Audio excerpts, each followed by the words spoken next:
আসসালামু আলাইকুম guys, Shahnaz BD food blog থেকে সবাইকে আরো একবার আমন্ত্রণ জানাচ্ছি আজকের রেসিপিটি দেখার জন্য। আজ আমি আপনাদের সাথে 10টি ভিন্ন স্বাদের ভর্তার রেসিপি শেয়ার করব। কোনো রকম বাটাবাটি এবং ব্লেন্ডার করার ঝামেলা ছাড়াই প্রত্যেকটি ভর্তা আমি হাতে মেখে করেছি। ভীষণ মজাদার ভিন্ন স্বাদের এই ভর্তাগুলো আমি খুব সহজভাবে দেখানোর চেষ্টা করেছি। আশা করছি রেসিপিটি আপনাদের ভালো লাগবে। ভালো লাগলে অবশ্যই আমার চ্যানেলটিকে সাবস্ক্রাইব করবেন, পাশে থাকা বেল বাটনটি ক্লিক করে দিবেন। এতে করে আমি যখন কোনো ভিডিও আপলোড করব সাথে সাথে নোটিফিকেশন আপনার কাছে পৌঁছে যাবে। তাহলে কথা না বাড়িয়ে চলুন মূল রেসিপিতে চলে যাই। আজ আমি সবগুলো ভর্তা একসাথে করে দেখাবো। এখানে আমি কাঁঠালের বিচি আর কাঁচকলাটা সিদ্ধ বসিয়ে দিয়েছি। আরেক চুলায় 2টা ডিম, আলু আর অর্ধেকটা করলা সিদ্ধ বসিয়ে দিয়েছি। এগুলো সিদ্ধ হতে থাক, অন্যদিকে আমি বাকি কাজগুলো করে নিচ্ছি। এখানে আমি একটি বাটিতে 1/3 কাপ মসুরির ডাল নিয়েছি। এই ডালটাকে এখন আমি নর্মাল ট্যাবের পানি দিয়ে ভিজিয়ে রাখছি 20 মিনিট। এতে করে ডালটা সিদ্ধ করতে সময় লাগবে না, 2-3 মিনিটের ভিতরে ডালটা সিদ্ধ হয়ে যাবে।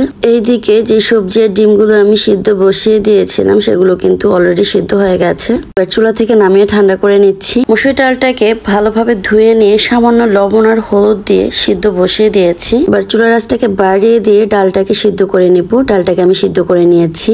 এইদিকে আমি সবজিগুলোকে একসাথে ভেজে নিচ্ছি। এখানে আমি টমেটো নিয়েছি, মিষ্টি কুমড়া, বেগুন আর ভেন্ডি নিয়েছি। এখানে আমি আপনাদেরকে দেখানোর জন্য সবগুলো সবজি অল্প করে নিয়েছি। আপনারা কিন্তু ভর্তা করার জন্য সবজি একটু বেশি নেবেন। সবজিগুলোকে উল্টে পাল্টে ভেজে নিব। আর এখানে আমি যে করলাটা আগে থেকে সিদ্ধ করে নিয়েছি সেই করলাটাকে একটু ভেজে নিলাম। এতে করে কলার পানিটা টেনে যাবে। আমার ভর্তার জন্য সবজিগুলো ভাজা হয়ে গেছে। এবার ঠান্ডা করে নিচ্ছি। এবার প্যানের ভেতরে সরিষার তেল দিয়ে আমি শুকনো মরিচ ভেজে নিব। আজ আমি ভর্তাগুলো শুকনো মরিচ দিয়ে করব। আপনারা চাইলে কাঁচা মরিচ দিয়েও করতে পারেন। শুকনো মরিচগুলোকে ভেজে নিয়েছি, চুলা থেকে নামিয়ে নিচ্ছি। এবার পেঁয়াজগুলোকে একটু ভেজে নিব। আমি পুরোপুরি ভাজবো না, জাস্ট পেঁয়াজের পানিটা টানিয়ে নিব। এতে করে ভর্তাটা দীর্ঘক্ষণ থাকলে আর নষ্ট হবে না। খেয়াল রাখতে হবে পেঁয়াজগুলো যেন নেতিয়ে না যায়, কচকচাই থাকে। এমন অবস্থায় চুলা থেকে নামিয়ে নিতে হবে। পেঁয়াজগুলোকে চুলায় দিয়ে আমি 2 থেকে 3 মিনিট তেলের ভিতরে নেড়ে চেড়ে নিয়েছি। এবার নামিয়ে নিব। এখানে আমি দেশি রসুন নিয়েছি 2-3টা, অল্প তেল দিয়ে ভেজে নিচ্ছি। রসুনটাকে ভাজার ভেতরে সেদ্ধ করে নিতে হবে। এবার ভর্তা বানাতে চলে যাচ্ছি। শুরুতে আমি আলু ভর্তাটা করে নিব। এখানে আমি পেঁয়াজ নিয়েছি শুকনো মরিচ 3টা। এই মরিচগুলো অনেক ঝাল, তাই আমি অল্প করে দিচ্ছি। এবার মরিচের সাথে লবণ দিয়ে ভালোভাবে মরিচটাকে ভেঙে নিতে হবে। এরপর দিয়ে দিলাম ধনিয়া পাতা। এবার সবগুলো একসাথে মিক্স করে নিয়ে এর ভেতরে দিয়ে দিব আগে থেকে সিদ্ধ করে রাখা আলুটাকে ভালোভাবে মশলাগুলোর সাথে মিশিয়ে নিচ্ছি। ভর্তার স্বাদ দ্বিগুণ করার জন্য এর ভেতরে দিয়ে দিলাম 1 চা চামচ সরিষার তেল। এবার তেলটাকে ভালোভাবে মিশিয়ে নিলেই হয়ে যাবে আলু ভর্তা। এবার তৈরি করে দেখাবো ডিম ভর্তা। এখানে আমি পেঁয়াজ নিয়েছি, 2টা মরিচ নিয়েছি, দিয়ে দিয়েছি ধনিয়া পাতা। এবার সামান্য লবণ দিয়ে মরিচটাকে ভেঙে সবগুলো একসাথে মিশিয়ে নিচ্ছি। মশলাটা মেশানো হয়ে গেলে এর ভেতরে ডিম দিয়ে চটকিয়ে নিতে হবে। ডিমগুলো পুরোপুরি ভর্তা করা যাবে না, কিছুটা আস্তে আস্তে থাকলে খেতে বেশি ভালো লাগে। দেখতেই পাচ্ছেন আমি ডিম ভর্তাটা আমার তৈরি হয়ে গেছে। ডিম ভর্তা করার পর প্লেটটা ধুয়ে নিতে হবে। এবার করে দেখাবো আমি কাঁঠালের বিচি ভর্তা। এখানে আমি পেঁয়াজ আর রসুন নিয়েছি, সাথে দিয়ে দিচ্ছি শুকনো মরিচ। এখানে আমি রসুন নিয়েছি, আর কাঁঠালের বিচি ভর্তা রসুন দিলে খেতে ভালো লাগে।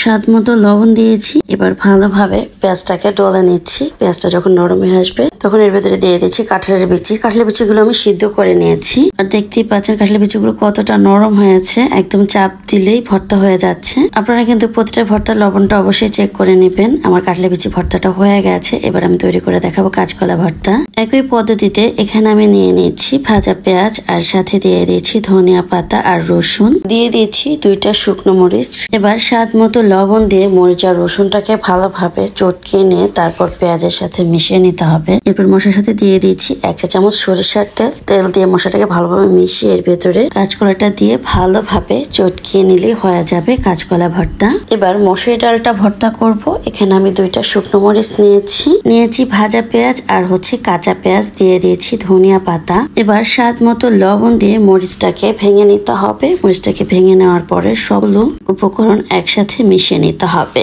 ডালের ভেতরে কাঁচা পেঁয়াজটা দিলে আমার কাছে খেতে বেশি ভালো লাগে। আপনারা চাইলে কাঁচা পেঁয়াজটা স্কিপ করতে পারেন। ভর্তার ভেতরে দিয়ে দিয়েছি 1 চা চামচ সরিষার তেল। তেলটা কিন্তু অবশ্যই দিবেন, তাহলে ভর্তাটা খেতে ভালো লাগবে। ডাল ভর্তাটা তৈরি হয়ে গেল। এবার তৈরি করে দেখাবো আমি মিষ্টি কুমড়ো ভর্তা। এখানে আমি ভেজে নেওয়া মিষ্টি কুমড়া নিয়েছি, আর সাথে দিয়ে দিচ্ছি ভাজা পেঁয়াজ, ধনিয়া পাতা, দিয়ে দিচ্ছি 2টা শুকনো মরিচ আর স্বাদ মতো লবণ দিয়ে শুকনো মরিচ গুলোকে ভেঙে নিচ্ছি। শুকনো মরিচটাকে ভেঙে নিয়ে পেঁয়াজের সাথে মিশিয়ে তারপর মিষ্টি কুমড়োটাকে মিশিয়ে নিলে হয়ে যাবে মিষ্টি কুমড়ো ভর্তা। এবার তৈরি করে দেখাবো ভেন্ডি ভর্তা। এখানে ভেন্ডিটাকে ভেজে নিয়েছি, আপনারা চাইলে সিদ্ধ করে নিতে পারেন। দিয়ে দিয়েছি কাঁচা পেঁয়াজ আর ধনিয়া পাতা। ভেন্ডি ভর্তা কিন্তু কাঁচা পেঁয়াজ দিয়ে খেতে বেশি ভালো লাগে। দিয়ে দিয়েছি 2টা শুকনো মরিচ। এবার স্বাদ মতো লবণ দিয়ে মশলাগুলো মেখে ভেন্ডিটাকে চটকিয়ে নিলে হয়ে যাবে ভীষণ মজাদার ভেন্ডি ভর্তা। এভাবে একবার হলো ভেন্ডিটাকে ভেজে আপনারা ভর্তা করে দেখবেন, খেতে কিন্তু অসাধারণ লাগে। ভেন্ডি ভর্তা হয়ে গেছে। এবার তৈরি করে দেখাবো বেগুন ভর্তা। শুরুতে আমি একটি বেগুন কিন্তু ভেজে নিয়েছিলাম। এবার বেগুনের খোসাটা আমি ছাড়িয়ে নিব।